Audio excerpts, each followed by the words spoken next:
Welcome to Tripedia. Explore the vibrant soul of Rio de Janeiro, Brazil with us.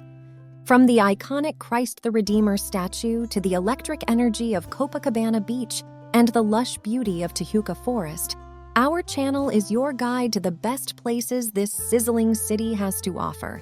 Join us as we delve into Rio's culture, festivities, and breathtaking views. Don't forget to like, subscribe, and let's uncover Rio's treasures together. Christ the Redeemer. The massive statue of Christ overlooking the city from the 709-meter top of Corcovado is almost as well known as Sugarloaf's distinctive shape.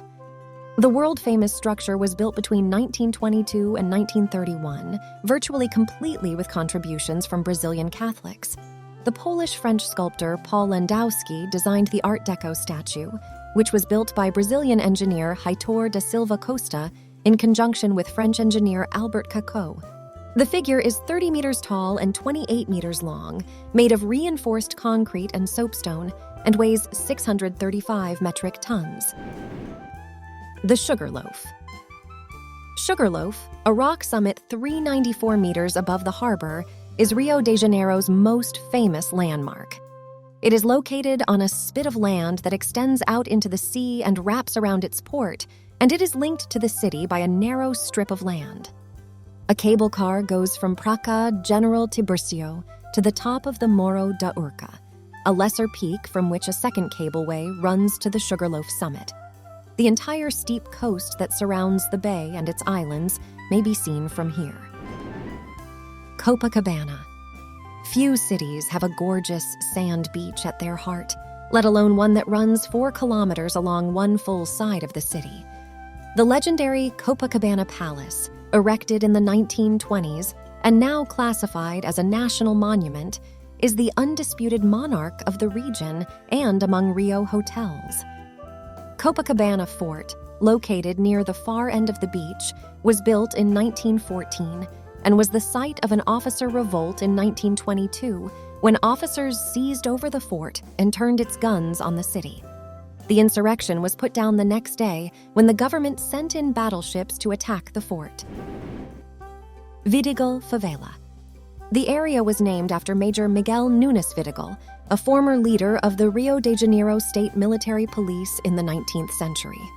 In the 1940s, the first slums were erected here. Vidigal was regarded as one of Rio's most violent favelas prior to its pacification due to the drug war. In 2011, the Vidigal Favela was pacified. The local ghetto is currently known as Rio's nicest and most cultured favela. Many foreigners have purchased homes in the area and now live permanently. Vidigal boasts the finest views out of all the favelas. It has grown in popularity among tourists and wealthy neighboring residents. As a result, several Vidigal restaurants with spectacular views charge Leblon-level pricing. Tijuca Forest National Park. The 3,300-hectare Tijuca Forest, one of the world's largest forests within a city, was established in the late 1850s on ground damaged by coffee plantations in order to protect the springs that supplied Rio de Janeiro's water. The majority of the trees are native species that give home for capuchin monkeys, quaddies or Brazilian raccoons, colorful toucans, hawks, vivid blue butterflies, and a variety of other animals that you may see while exploring its trails and roads. Municipal Theater.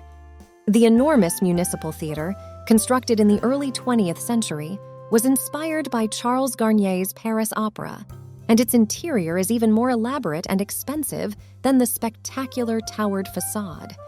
The sculptures by Henrique Bernardelli and paintings by Rodolfo Amoedo and Eliseo Visconti, as well as the drop curtain, proscenium frieze, and ceilings, are must-sees. Escadaria Selarón and Santa Teresa. Santa Teresa is Rio's most atmospheric neighborhood, with its steep, silent lanes and century-old mansions. Its cafes and restaurants are popular with artists and intellectuals who contribute to the bohemian vibe.